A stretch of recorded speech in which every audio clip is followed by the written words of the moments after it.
মাথার ফুলঝুরি দিয়ে কিন্তু আমার পারপাস সার্ভ হবে না। আমি যদি কাজটা করি যথাযথভাবে অর্পিত দায়িত্ব, যে আমাদের যে চ্যালেঞ্জগুলো, আমরা অনেকেই অতি উচ্চ মার্গের কথাবার্তা বলছি, আমাদের সাফল্যের কথা বলছি। আমি মনে হয় যে সেটা সঠিক, আমাদের কিছু সাফল্য আছে, কিন্তু অ্যাট দি সেম টাইম আমাদের কিছু ব্যর্থতাও আছে। আমি যদি ব্যর্থতাকে স্বীকার না করি তাহলে কিন্তু আমি সাফল্যের পথে এগিয়ে যেতে পারবো না। সফল হওয়ার জন্য যে আমার প্রচেষ্টা, সেখানে কিন্তু থেমে যাবে। তো আজকে এটা যেন শুধুমাত্র আনুষ্ঠানিকতায় পর্যবসিত না হয়। তা আমাদের অধিকাংশ ক্ষেত্রে হয় যে আমরা আড়ম্বর করি কিন্তু কাজ করি না, শুরু করি শেষ করি না। এটা আমার কথা নয়, রবীন্দ্রনাথ ঠাকুরের কথা। এই প্রসঙ্গে র্যালফ ওয়াল্ডো এমারসন, আপনারা তার নাম শুনেছেন, গ্রেট আমেরিকান ফিলোসফার। তার একটা অসাধারণ কথা আছে, বলছে যে উনি বলছেন, when a whole nation is roaring patriotism at the top of its voice, I am fain to explore the purity of its heart and the cleanliness of its hands. একটা জাতি যখন অতি উচ্চ স্বরে তার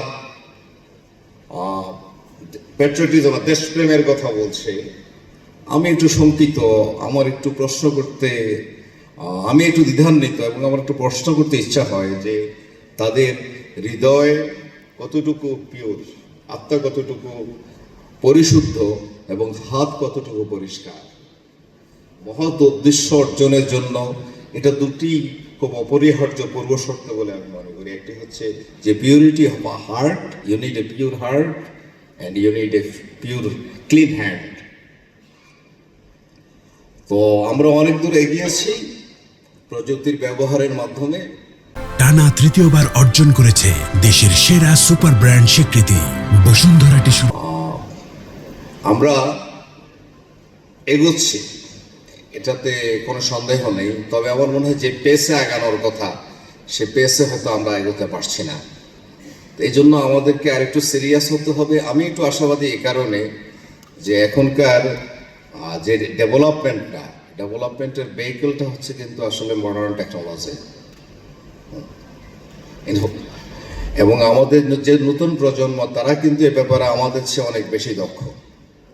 এবং আমি আশা করি তাদের হাত ধরেই আমরা আমাদের কাঙ্ক্ষিত সাফল্য যে বন্দর, সেখানে আমরা নোঙ্গর করতে পারবো।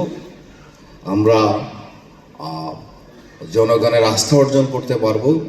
এবং আমি সকলকে, বিশেষ করে আমার সহকর্মীদেরকে একটু সতর্ক নয়, বরং এক ধরনের সতর্ক বার্তাই বলতে পারি, যে কোনো প্রতিষ্ঠান যদি দীর্ঘমেয়াদে পাবলিক ট্রাস্ট এবং কনফিডেন্স এনজয় করতে না পারে, দেন ইটস ডেজ আর নাম্বারড। আমরা যদি জনগণের আস্থা, বিশ্বাস এবং শ্রদ্ধা অর্জন করতে না পারি, আমাদের অস্তিত্ব কিন্তু প্রশ্নের সম্মুখীন হবে।